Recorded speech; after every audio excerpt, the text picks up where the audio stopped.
नमस्कार दोस्तों, आप सभी का स्वागत है एक बार फिर the scientific Hindu YouTube channel पे। दोस्तों, भारतीय संस्कृति में ज्ञान के परम स्रोत वेद हैं। वेद अनादि और अपौरुषेय हैं, जिन्हें जगत पिता ब्रह्मा द्वारा रचा गया था। किंतु वेद की भाषा और मर्म को पुराणों के बगैर समझ पाना नामुमकिन है।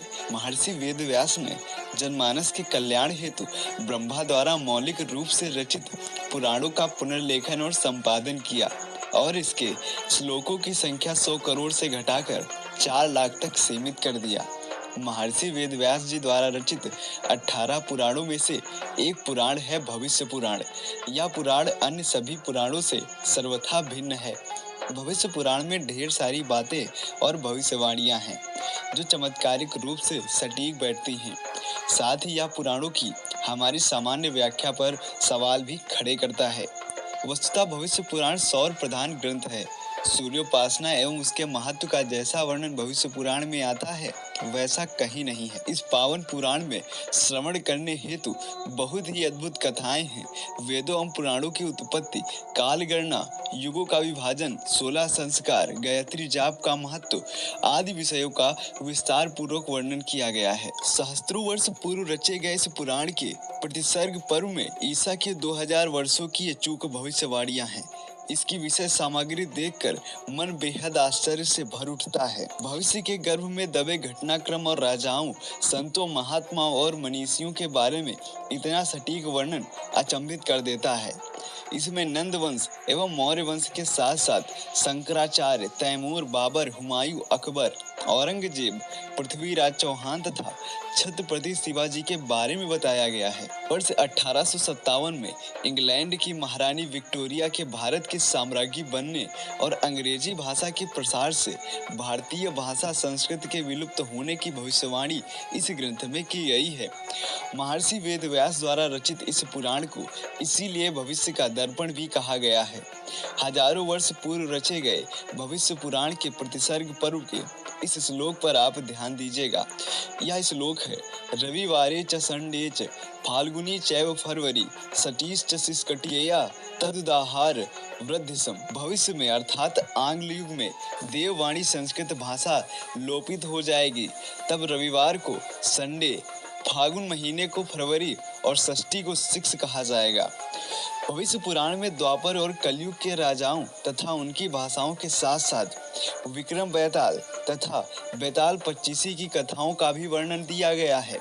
भारतीय जनसाधारण में खासी प्रचलित सत्यनारायण की कथा इसी पुराण से ली गई है, परंतु इसकी सबसे बड़ी खास विशिष्टता यह है कि इसमें आधुनिक युग के इस्लाम और ईसाई संप्रदायों के बारे में काफी प्रमुखता से लिया गया है। ईसा मसीह का जन्म, उनकी भारत यात्रा, पैगंबर मोहम्मद के अरब में आविर्भाव का अचूक वर्णन इसमें किया गया है।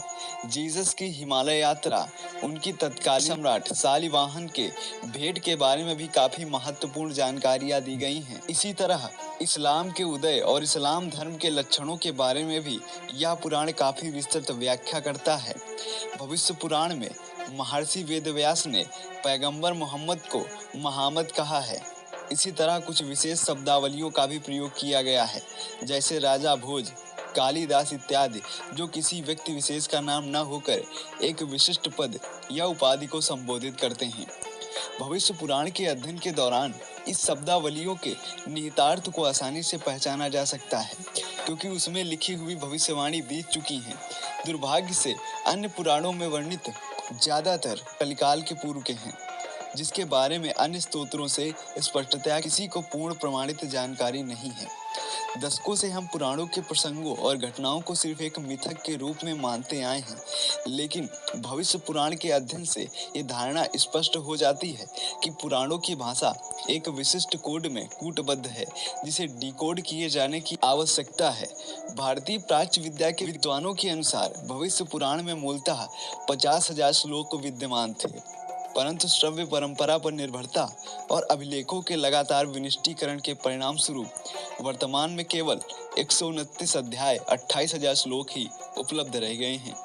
स्पष्ट है अभी भी दुनिया उन अद्भुत एवं विलक्षण घटनाओं और ज्ञान से पूर्णतया अनभिज्ञ है जो इस पुराण के विलुप्त आधे भाग में वर्णित रही होंगी। परंतु हजारों साल पूर्व लिखित पुराण की भविष्यवाणियों से पता चलता है कि व्यास जी की दृष्टि कितनी दिव्य थी। उन्होंने भविष्य में घटित होने वाली सभी भविष्यवाणियों को पहले ही अपने इस पुराण में लिपिबद्ध कर लिया था। तो दोस्तों, ये था आज का वीडियो। ऐसी वीडियो पाना चाहते हैं तो हमारे चैनल को सब्सक्राइब करके बेल आइकन जरूर दबाएं। वीडियो कैसा लगा कमेंट में जरूर बताइएगा।